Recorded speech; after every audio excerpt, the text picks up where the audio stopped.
ayo hiya ki umjer Shanga ki ai pernay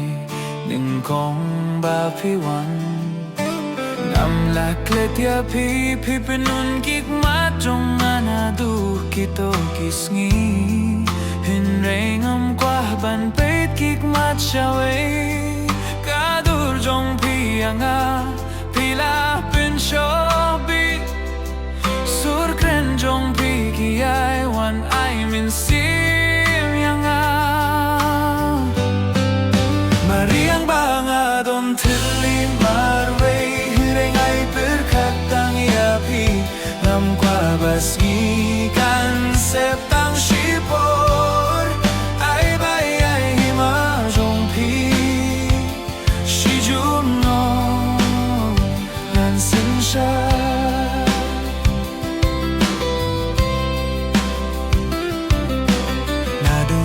Pis dang wan jing im jong a kalas dang kalashisha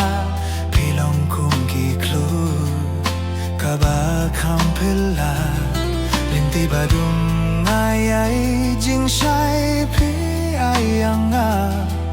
Pim tip se haduk kat no ya pi ngay chisha Nim don khoro khoram balaban kang lat Linti jongi ay bakin sa indur haduk pakut Singaw ba watem buryat ang haladehi Ya jingid jong pinga kwa bapin pini Kumbang aray te jingid kinyay san happy Nganyay rihok yapi Shadu basep kasngi